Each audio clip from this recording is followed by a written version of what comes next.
Hi, I'm a people. I like Missy Elliott. My favorite color is purple.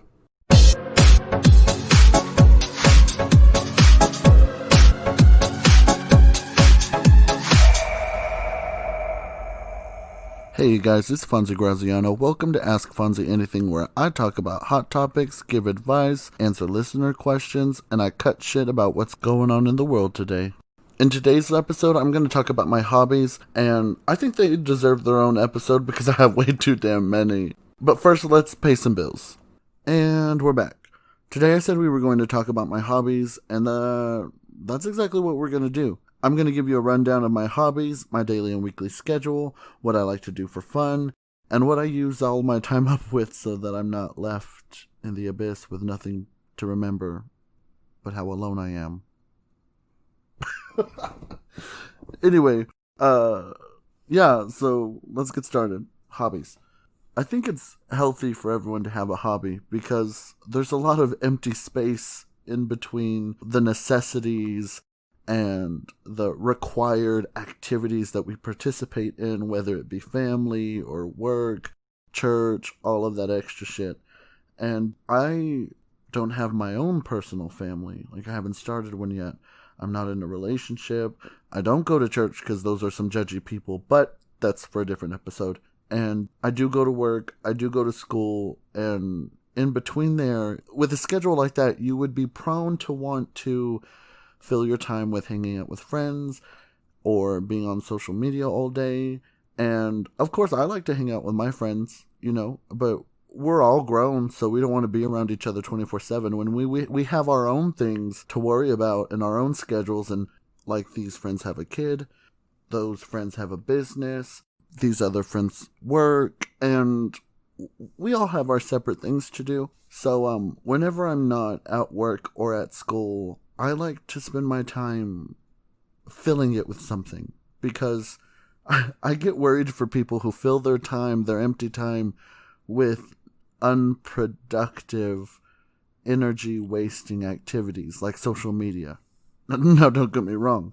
I love getting on Facebook or Twitter and catching memes and looking at all of the bullshit on Instagram. It's fun. I get it. But I unlike other people, I can't devote an entire stretch of my day to that, because I feel like if you use social media religiously and you're checking every single like on your selfies and you're checking every single mention, I don't think that's entirely healthy. If you gather your personal value from how many likes you got on a selfie, or how many people were participating in whatever bullshit conversation you were having on Twitter, or how many followers you have on Instagram, I think there's something wrong with you. But maybe that's just me, because I have like 3 followers. Anyway, hobbies. I love to paint. I've been artistic my whole life, and a serious painter since, I was 9 or 10. And of course, my childhood being as rocky as it was, I didn't always have time for it. But I took it really serious in high school, getting back into it, because one, I had the time for it. I had to sit there for an hour and paint something for a credit or I couldn't graduate. And, I really got back into it because of art class, and also because I had a really close friend. She's practically one of my sisters. She was really good at drawing and all of that other good stuff. And it used to kind of piss me off, the attention she would get. And I mean this in the most, honest way. Love her to death. But, people would always come up to her like, "Oh my gosh, you're so good at drawing. Oh my gosh, you should draw me this." And sitting right next to her, I used to be like, well, I can fucking do that too. And so I did. I showed them. And, that's kind of probably not the most healthy way to re-engage in a hobby, but that's kind of where it stemmed from. And some toxic ambitions can sometimes be really motivating. And that's what it was for me. It really was just jealousy. And so I started, seriously in an effort to show these people what's what, I started painting and drawing again, and I reintroduced myself to a love that I was missing. All of the love I didn't get from my dad, I found in painting. All of the love that I should have gotten from a mother who, God knows, was busy working however many jobs to feed us, I found in being inspired by myself from witnessing what I could create with hands, a pencil, and a piece of paper. So I paint with watercolor, and that's where it started, because I don't like to, ease my way into things. I'm not the kind of person that dips his toe in the pool. I'm that one person that gets a running start and just cannonballs into a cold, frigid pool and then deals with the backlash afterwards. Like I've always said that I don't ask for permission. I do it, and then I ask for forgiveness later. And so, I really just went to 100 right off the bat. And I started painting with watercolor when I first got serious again. And it was probably one of the best decisions I made in a very long time, because at this moment in my life, I was going through some stuff. And I'd always been a bit neurotic, and I'd always been a bit of a perfectionist. And watercolor, you can ask any of your artist friends, watercolor is one of the hardest and least controllable art media out there. And for me, I like that, because I was in control of every moment of every day. It was always me, and me. And everywhere I went, I was in charge. Kind of like Fiona Good in American Horror Story, when they're like, "Are you in charge here?" And she says, "I'm Fiona Good. I'm in charge everywhere." That was very much me in high school and since, in a way. And being able to relinquish control up to something that is beyond my powers to intervene or correct, and still being able to make something beautiful, it's one of the best feelings that I can describe. It not being able to 100% control every single little detail and every single little motion of the water, and how crazy the paint spreads on paper, and still being able to create a painting that looks exactly like that person, or, just like what I was going for, and still be beautiful. That is freaking mind-blowing. And that is the kind of thing that you, as an artist, search for. And I'd found it. And that's why I love watercolor so much. And it really garnered respect from some of the other artists that I knew and have known and do know, because everybody in the art community knows how really tenacious you have to be to succeed at watercolor. It's a power trip for me, being able to show people like, yeah, look at what I can do with the media. But I like using watercolor for portraits and for buildingscapes and stuff, like city scenes. And acrylic is what everyone starts off with. And acrylic is what I first started to use as a kid. And acrylic's fun, and acrylic has its place in art, and I'm not going to put it down as a media, but for me personally, I feel like acrylic painting was juvenile because of how easy it is to manipulate compared to watercolor and oil painting, how easy it is to take your time with it when it comes to drying. Well, let me rephrase that. You can't take your time when it comes to acrylic painting because it dries so quickly compared to oil painting. But with acrylic painting, you can definitely let it dry and then go on top of it and keep building layers very quickly building layer in an hour's time. Where with oil painting, if you wanted to build 5 layers that you could build easily in an hour with acrylic, it would take you, maybe 2 years with oil painting, depending on what kind of mediums you used for drying and what oils you used on the canvas.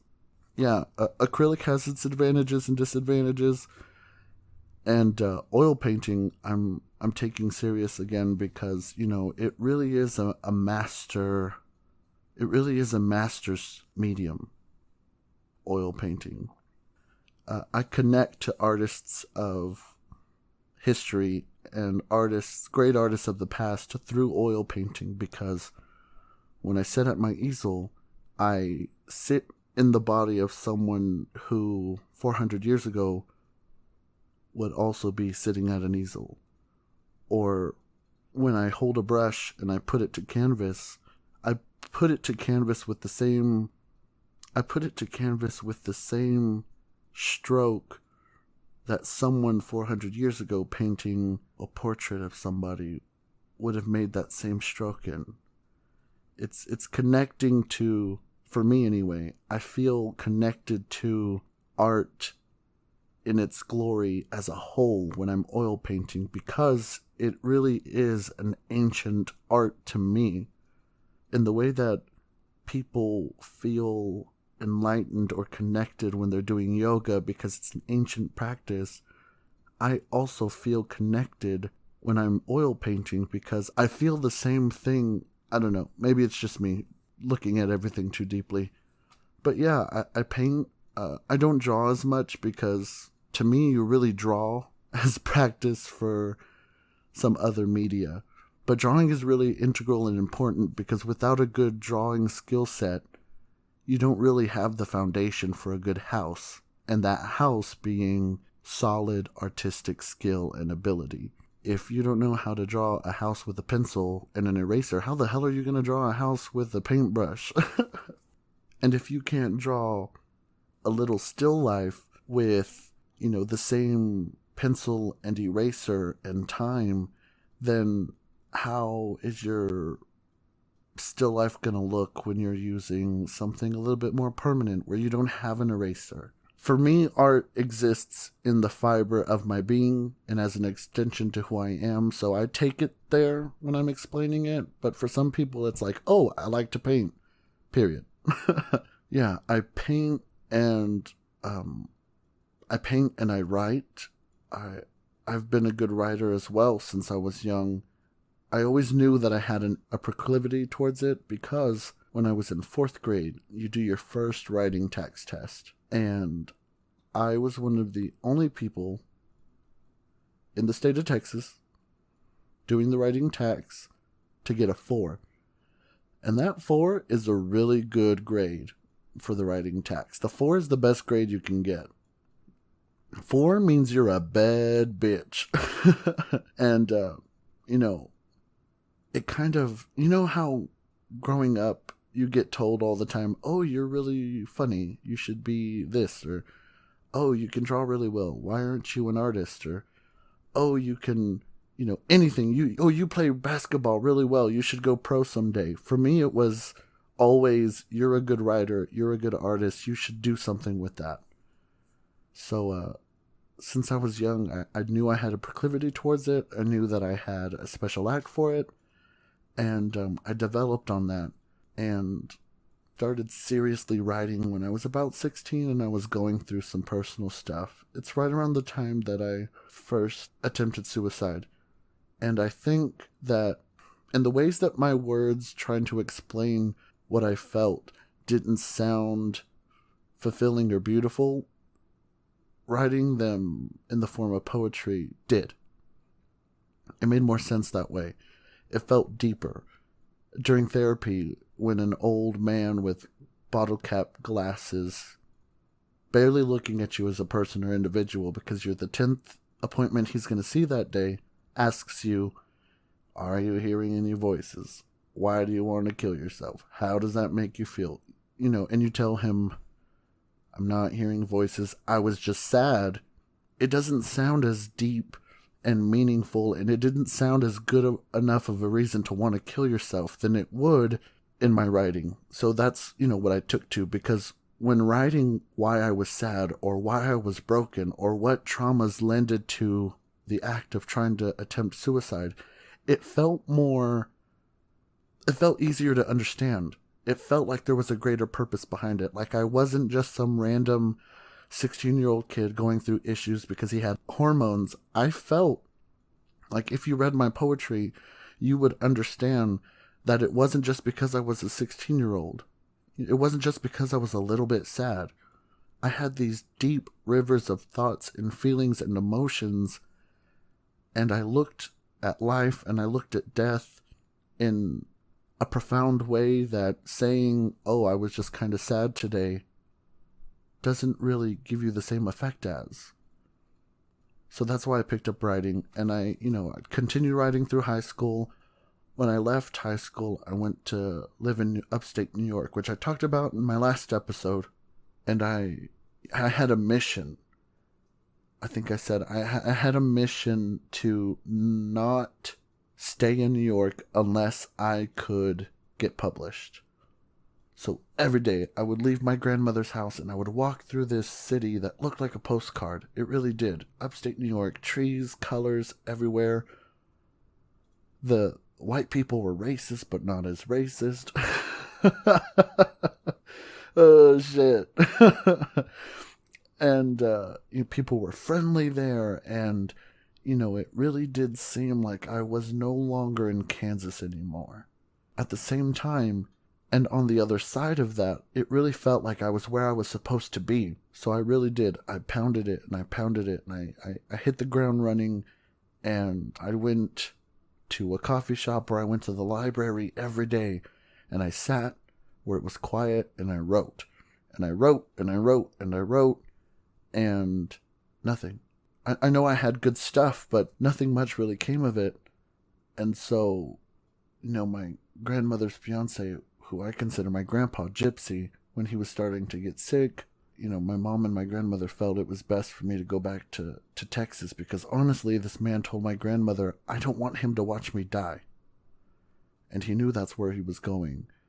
And some months later, he would eventually die. But sometimes I think to myself what life would have been like if I would have seen him or been there in New York, a room away. And I don't think I would have been able to handle it much either. So, in retrospect, I'm glad that I came back to Texas. But I did enter a manuscript to be published the week that I was coming home to Texas. And I waited, and nothing. So I decided to get a job. Like, I wasn't going to be one of those people that becomes a burden and who's ambitious, so self-centered and toxic that they don't allow themselves to also pull their own weight. So I decided to get a job, and I was going to work, and let me rewind. My mother specifically said to me the day I graduated, she said, congratulations. Now, if you want to keep living at home, you either need to go back to school or get a job. So I did both. She was going to leave me alone. And that's what I did. I started working when I came back to Texas from New York, and I started a job at Baldo's. And while I was waiting tables during the day, I would go home and I would write, and I would continue to write, and I would continue to write, and I would continue to edit, and I would continue to, read poetry, classics, and study the work of really revered poets that I respected, so that I could hone in my craft in a way. And, I didn't hear anything again from the second submission, so it was, it'd been a year since I went back to school, and I figured, I could work, go to school, take some English classes, which, luck would have it, the English professor in college turned out to be my senior year English teacher, so, I had a good rapport with that English professor already. Mrs. Rogers, she's the editor of my now published book 8 years later, and love her to death, owe her the world, really do. And, I continued to write and go to school and work. And every time life pushed me down and, put its knee on my neck, I'd go back to writing as a form of working through that and trying to figure out why. and not just why life was putting me down or why I would put myself down or what the purpose of it all was to begin with. What was I feeling? Why was I feeling these feelings?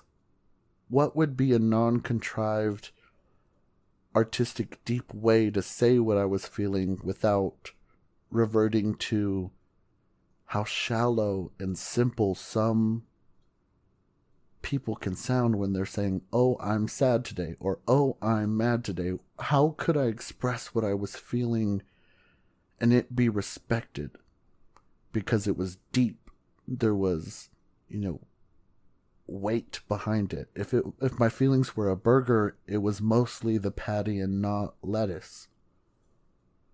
How do I say, and how do I say what I'm feeling, and for someone not to think that I was just being a young adult? Or, get your shit together. We all feel this way, bud. You're not special. And poetry really did that for me.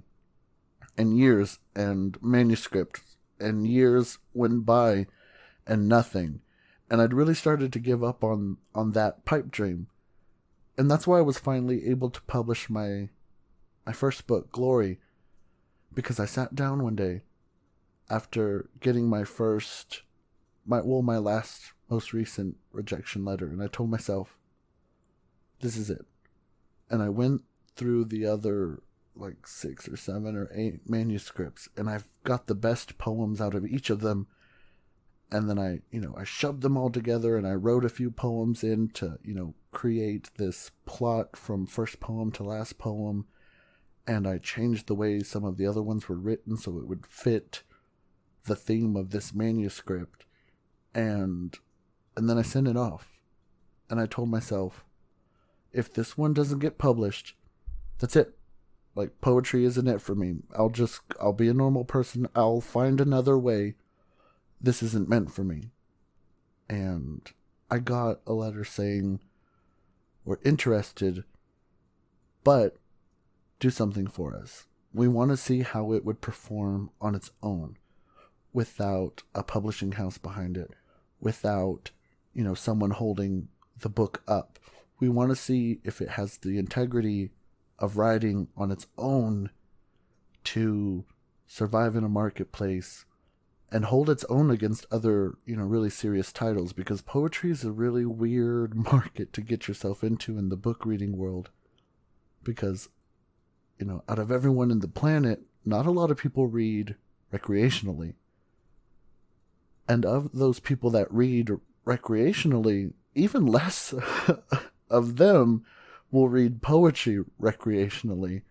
So it's really, kind of cutthroat in a way for a writer to exist and try to succeed, because you have a very small percentage of a market paying attention to anything that you do. Far more people have poetry written on napkins shoved in a drawer somewhere than people who actually read poetry.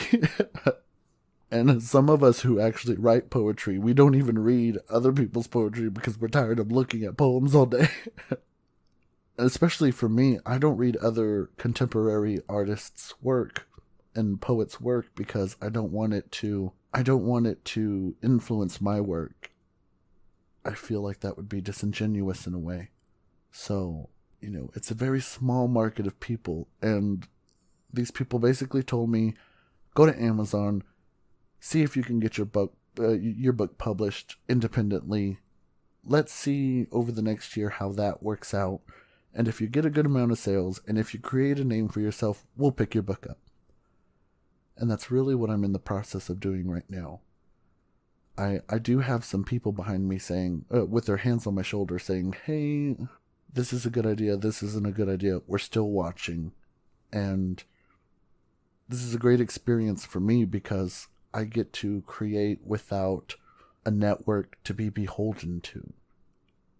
And I get to kind of exist as a poet without being held down. So, I have my first book, Glory, which I'll talk about in a second. I have a second book that is done and we're getting ready to publish it. I'm getting ready to publish it through Amazon.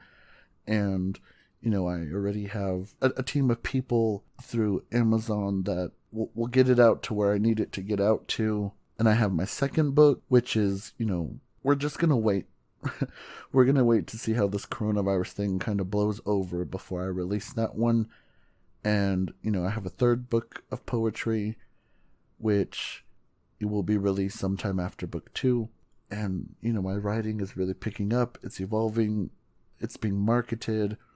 It's being respected. So I'm going to carry on with that finally, because it's always been my teenage dream to exist on a shelf next to the poets who saved me, with the idea that maybe one of my poems, if only one of my poems in one of my books on one of the shelves in one of the bookstores saves one person. That was my purpose. And that's more than enough to be proud of. And in hindsight and in retrospect, I look back at the decision I made to trust my poetic prowess one more time and to throw the manuscript for glory out into the world one last time. To throw any manuscript into the world one last time. And that, too, in itself will be, again, one of the best decisions I ever made. Because since the publication of Glory, I've had so many people who come and tell me that, this one really hit home, or they could really relate to this one. And my favorite thing to hear is that, this one made me cry. This one made me cry. I cried the whole damn time. I cried from start to finish. This poem made me cry. This poem made me cry. All the poems made me cry. I was like Oprah of tears. And every time someone lends me a compliment, they are singing a song of my last hope. And that last hope being gratified. And it's powerful. It really is powerful. I play instruments as well. I play piano. Sadayi, a very close friend of mine, she taught me how to play guitar. She taught me 3 chords, and she gave me a guitar. She taught me 3 chords, and from those 3 chords, I taught myself how to read a chord chart. And from that chord chart, I taught myself all of the other chords. And then from those chords, I taught myself songs. And I'm fine. I'm not the best guitar player. But armed with my proclivity towards music ability and my act for rhythm, I'm pretty good. And so I'll play guitar. I'll play mostly my piano, though. I love my piano. I'll play my piano. Anytime I hear a good song, I'll write it down somewhere, and then I'll come back and I'll learn the chords for it. And I used to be able to play more than just chords, but now I've kind of regressed back down to chords because I don't play for other people anymore. I just play for myself, and I only really need to be able to play the chords because I can sing. Now, I will never, ever, ever, ever, ever sing on this podcast, and people will probably never hear me sing professionally, but if I'm alone at home playing my piano and I sing, knowing the chords is all I need. So I put time into that. I put time into writing, painting, playing my instruments. I put time into reading. Right now I'm reading Maya Angelou's I Know Why the Caged Bird Sings, and it's really inspiring. And I'm listening to on Audible, where you can also find my book. I'm listening to Michelle Obama's Becoming on Audible whenever I'm at work. And, there's a reason I love this woman. And there's a reason I love her husband. And I think it's mostly everything that I love about Barack is because of that woman. Because, in a way that we didn't really get to see enough about Michelle during, the presidency of Barack Obama, since he's left office, we've really gotten to see what made her such an important figure in his life. And that's through reading Becoming, because it's true what they say, that behind every man there's a strong woman, and Michelle is that, very much that for him. And that's a good read. Y'all should pick that up if y'all like reading nonfiction. I will tell you, there's also I'm going to confess something. I don't read many books. I'm not a big reader. I can write some books, but I'm not a big reader because I've suffered from ADHD my entire life. I cannot keep myself ass planted into a chair with a book in my hands for too long if that book is boring or if my brain begins to wander. So I listen to books. That's something that I found that I can do, is listen to books on audible.com. And I found that I can sit and read a book if it's very interesting to me. Hillary's What Happened was also a book that I could sit there and read, and my ADHD didn't give two shits because my ADHD mind was like, what the fuck is going on? What happened? Literally. And yeah, I like to read the books that can keep me interested. And those books, to me, if you can keep me ass planted in a chair reading your book, you are a great writer. And those are the authors that I tend to have respect for. And with reading and painting and writing and you're playing the instruments and now doing this podcast, I keep my schedule pretty full. And I and I still have time for work. I still have time for sleep. I go to the club on the weekend. Right now it's the summertime, but I'll be going to school in the fall. And that'll be interesting to see how I make my schedule fit around. But if anything, I'll just sleep less. Because I can survive on 5 hours. I can survive on 8 hours of sleep or 5 hours of sleep, but nowhere in between. So these last few months that I've been getting 6 hours have been real tricky for me. But yeah, I work 5 a.m. to 5 p.m. Monday through Saturday. Some days I'll go home. Well, some Saturdays I'll go home early.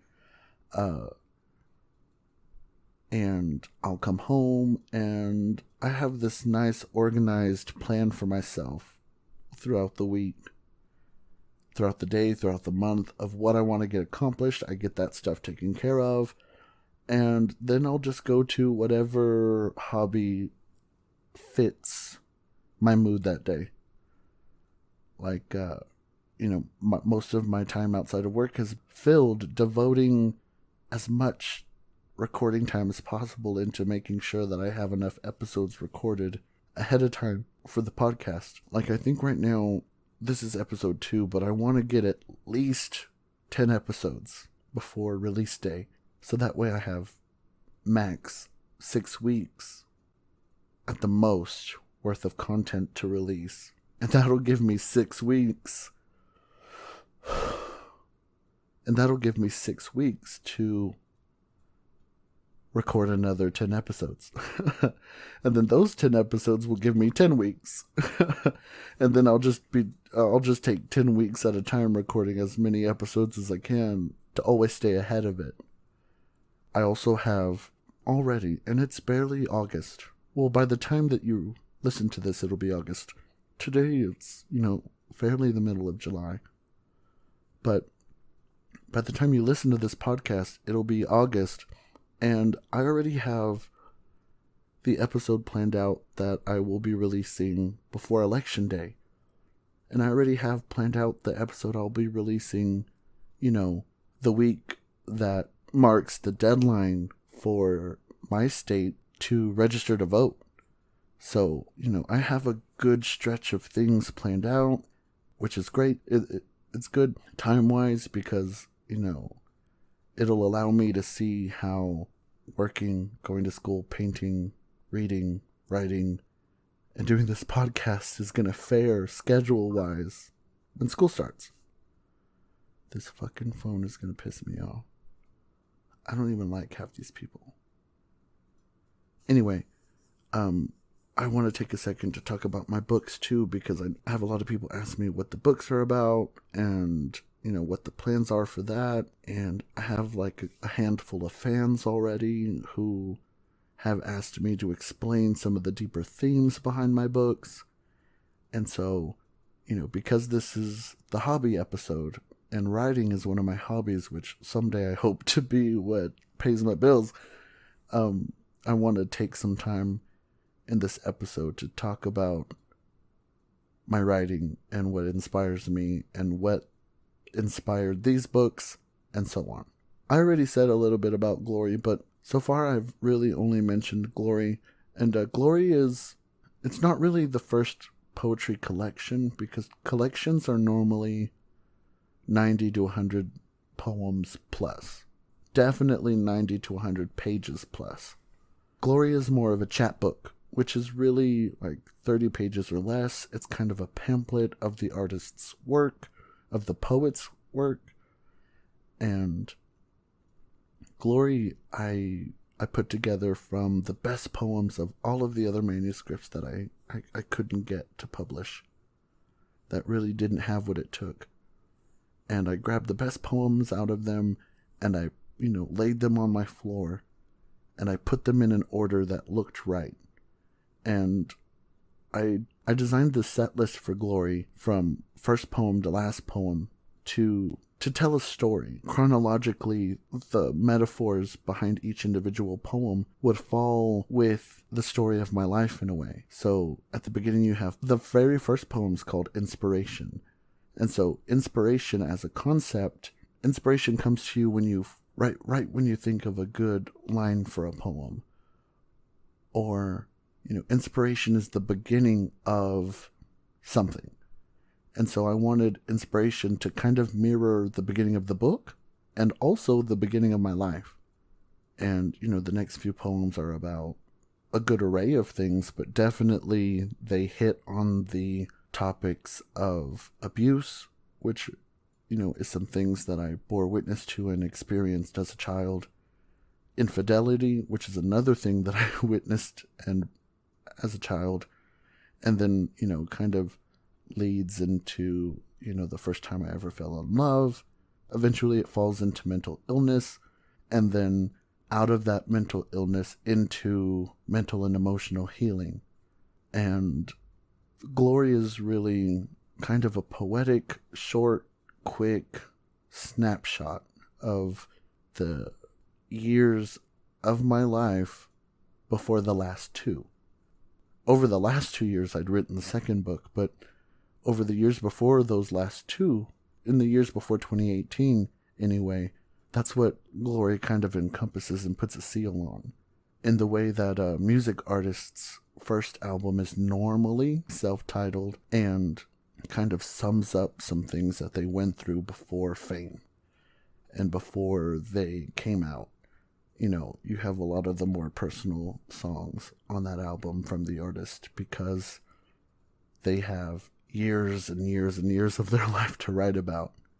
And then, of course, every following album is really just a summing up of whatever they were feeling, whatever they wanted to release in the 1, 2, or 3 years between each album cycle.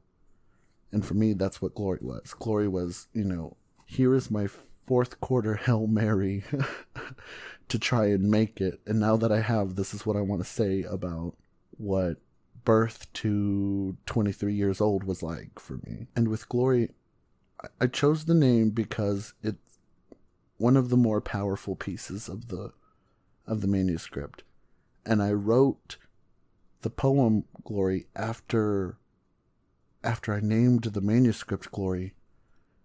And I named the manuscript Glory because I remember hearing Lady Gaga talk about how, she wrote The Edge of Glory. And it was upon watching her grandfather and her grandmother on her grandfather's deathbed interact with each other. It was kind of, this weird requiescence of saying goodbye and of showing love and thankfulness. And also, the two of them culminated their entire life together in those moments before his passing. And there was this weird theme of pride emoted from him because she says sometimes us normal people, not, anyone who's ever done something great, and certainly we all have the ability to eventually, do something great. But sometimes some of us normal people who work a 9-to-5, have 2.5 kids and a family and a house, 2 cars and a dog, sometimes some of us, our most glorious moment in life is really the moment we die. And, she watched her grandparents, who had been married for almost 60 years, holding on to each other. And his entire attitude was pride. Like, he could go. He had glory in knowing that he had won. Because he had his wife, he had his kids, he had his granddaughters, he had his children. And he was good. He was ready to go. That was his glory in life. It was the accomplishment of being a grandfather, a husband, a dad, etc. And I named my book Glory because I have this fear that I'm going to die old and alone in a nursing home with some 23-year-old CNA wiping my ass 2 times a day until I die. And if I don't have the glory of holding my wife or husband on my deathbed, and if I do not get the glory of looking at my children and my grandchildren, if I do not have the glory of being important and changing the world, or if I do not get the glory of ever seeing my writing be something important for people, I'll always have Glory, my book. I know that's a little deep, but that's why I named it Glory. And it's really about saying that, everyone gets their glory, so I'll have mine. And if I don't get to choose the glory that I feel when I pass because of the way life has yet to play out for me, if the glory that I feel at death isn't a family and kids and a house and 2 cars and a dog, or if my glory isn't fame, if my glory isn't, respect from society because I've done this great thing, I at least get to speak into existence that my glory was my work and all of the people that it touched. And so, that's kind of what it's all about. It's really about the hell I walked through in my early life to get to this point. And, that can be, and that meaning can be reflected with the cover art. And yeah, that's kind of what Glory is all about. And Glory is the first piece of writing from 3 individual chapbooks. The first one being Glory, the second of which is Raindrops and Other Lullabies, which really talks about the last 2 years, from 2018 to now, and the emotional and mental health issues I've experienced over my last 2 breakups. And it kind of, in an artistic, poetic way, finds the integrity of feeling like you're not good enough, or feeling like a raindrop in an ocean of water, and how your feelings, when you talk about them, can sometimes feel like they're nothing compared to the great scheme of things, because you are a grain of sand and the world is a beach and everyone has their own feelings. So for Raindrops and Other Lullabies, I really tried to give people, and myself mostly, a way to gratify my feelings and to lay importance on them. That yes, there's 7 billion people and everyone has feelings and everyone feels broken and everyone's felt heartbreak before. And all of that is important. But here is why my hurt is important, and here is how I feel, and here is the way that someone who loves as deeply as I do feels when they are left behind. And that's really what Raindrops and Other Lullabies is about. It's after, losing someone, or during the process of losing someone, how you teeter from being everything to somebody to being nothing to somebody, and how you have to work from being nothing to someone else to being somebody for you, and where your importance lies. So I stressed that in the book a few times, and I'm going to stress it in this podcast, that book 2 was really about mental healing and emotional healing and saying everything and putting everything that I felt on paper, so that way those feelings were real. They weren't something that someone could write off, or they weren't something that someone didn't have to respect because they were tangible. And though only I felt them, if you read my work, you could feel them too. I really haven't posted much about book 3, but book 3 is called Remember Me. I might as well do it right now as a treat for listening to this podcast. You get some sneak peek info. Book 3 is called Remember Me, and I wrote the treatment for Remember Me first, which is weird because normally people write a bunch of poems. They figure out, oh, this is something, like I did with my second book, and, they build a theme around it. But with book 3, I knew there was going to be a book 3 to begin with. And instead of writing the meat of the book, I wrote the dedication first, which is kind of weird and backwards. But in that dedication, I wrote, to my first love, the next and the last, to family and to friends, to the world, remember me. And I named it Remember Me because not only is that something that we as human beings who are only really alive for a blink of time, not only is being remembered something that we all strive for on a historical level, but I also feel like it's obvious that when it comes to relationships, we also, if it fails and it doesn't go where we wish it be, at the very least, you could remember me. And so in this book, I have a bunch of poems about social issues like climate change and, racial disparities. And I have pieces in the book about, social pieces related to weight and looks and how our modern society's kind of warped it and set a lot of people up for mental health issues. And I have pieces about climate change, and those are the more empowering social pieces. I have one called #IWay, which is a piece that I was inspired to write by Jamila Jamil, who has this kind of movement on social media called IWay. And, she dealt with anorexia for a good period of time in her life, and she decided that she didn't want to be her value to society to be measured based on a number on a scale. She wanted that to be measured based on her accomplishments and what she was worth as an actor and as a human being and as a person, not as a woman who was being oppressed in a society. So I took those posts and I thought, what do I weigh?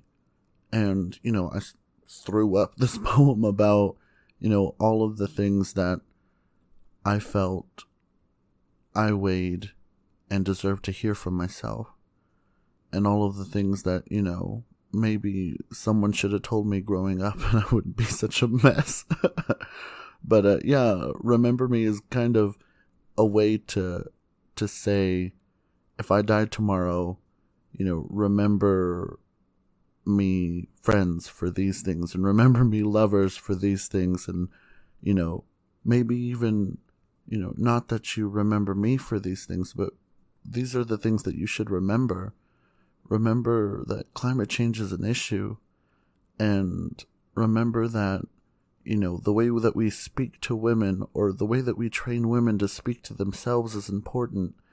And it's about me creating empowering messages for myself in order to survive our modern train of thought and our modern political environment and how I got through it. And upon its release, it'll be a statement about what we have to overcome. And also, if it stands the test of time and my writing survives past me, it could be a message to future generations about what we went through and what my outlook on the challenges that we as a society would face if we were to survive and be worth remembering. Because that's what I wanted it all to be about. I wanted it to be originally about the things I wanted to be remembered for. And I wanted to be remembered for, all of the things I'd accomplished but also being able to have the courage to say that we should pay attention to this instead of this, and this isn't right, and I'm going to speak up. You can tell a lot about an author based on what they're willing to say. And in the third book, I really put a fire to myself, and I put a fire to the readers, and a fire to society in a way, to have the courage to look within themselves and see what we have within us that could be of use to other people, and then to apply that to make the world a better place. And with those 3 chapbooks, with those 3 short collections, I plan on, after the third one is released, getting the poems of those 3 books and putting them all together, and taking out some of the ones that don't really lend so well to a single poetry collection, adding a few poems that either didn't make the cut or do help lend those poems to a story, a plot, a beginning to end journey, and including some open letters in the first chapter of my novel, which is another project I'm working on. And that would be named, my first collection, it would be named Letting the Sunshine In.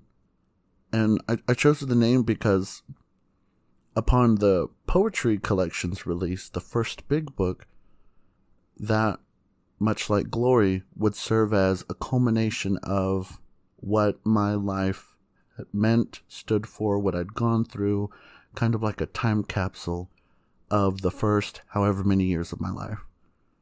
And then, future books would be separately about whatever the fuck I wanted them to be about. But, if only one book ever gets written, I wanted it to sum up what I'd been through and what I wanted to say and what people meant to me and what I hope I mean to the overarching destiny of life. And with that being said, it's time for Fonzie's Wisdom of the Day, because this episode is getting way too long. And I could go on forever talking about the 50 million topics and metaphors I put into each book. I get compliments here and there from people who notice the light I shine on others, or the joy I leave behind on the surfaces of things like dust left in my wake because I'm loud, or I'm always laughing, or I'm always trying to make other people laugh or feel good, if just for a moment. And they ask me why. They ask me how. And to me, it boils down to love. Love. You have to love yourself. You have to love life for the living of it. And you have to love people. Now trust me, I can't stand people, but I love them. Now I'm sure you've heard a million people say it. Maya Angelou, RuPaul, Lady Gaga, those were the people that taught it to me. And now it's my turn to teach it to somebody else. Love. Love yourself. Love who you are. Love what you have. You only get to be you for so long. Be you well. I love myself so much, I want other people to love themselves too. And now I don't always like myself. I don't think you're always supposed to like yourself. Otherwise you'd be some sort of vain narcissist or something. But you should always love yourself. Love life for the light and the darkness of it. And I didn't always feel this way. I used to hate myself. I would say to myself that you're ugly, you're fat, and you could be this, you could be more of that, and whatever, and it ruined me. And I wish that I could say I woke up one day and boom, self-love, delivered to me in an Amazon Prime package on my front step. I tried it on, it fit, and so I kept it. But to be so lucky, it's been a slow uphill battle. It always has. Nothing worth having is had easily. It was a battle, and obviously I won. No weapon self-doubt formed against me prospered because I love myself. I still do. At least, I still have this battle with myself in the mirror. I'm en route to self-love. I'm just farther on the path than most people. And those are the people that I'm making these Fonzie Wisdom of the Days for. Because when I'm having a good day, I am unstoppable. And hopefully, someday I'll get to where I'm having a good day every day.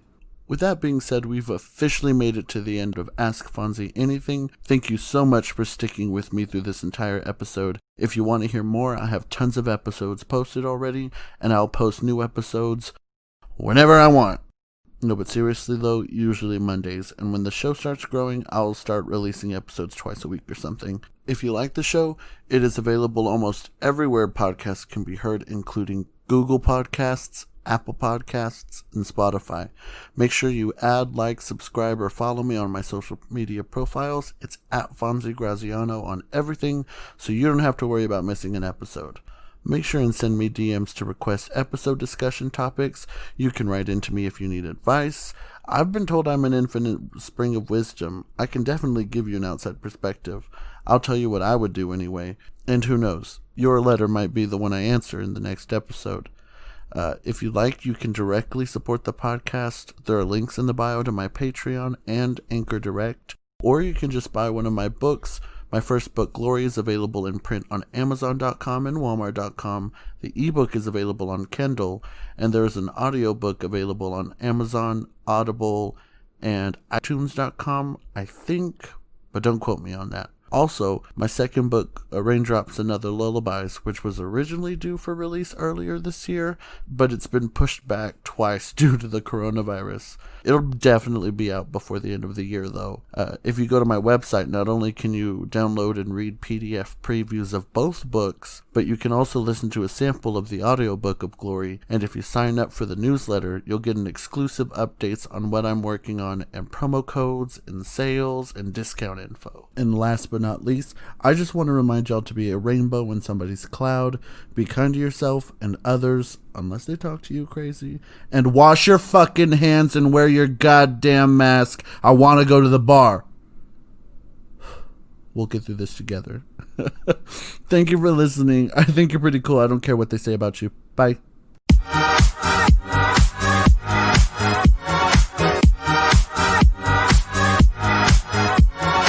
In the next episode, I'll be talking about the inner workings of my jacked up mind. I'll be talking about mental illness and mental healing, and why it's important to understand your own personal traumas and demons, because it might explain why your life and relationships turn to shit.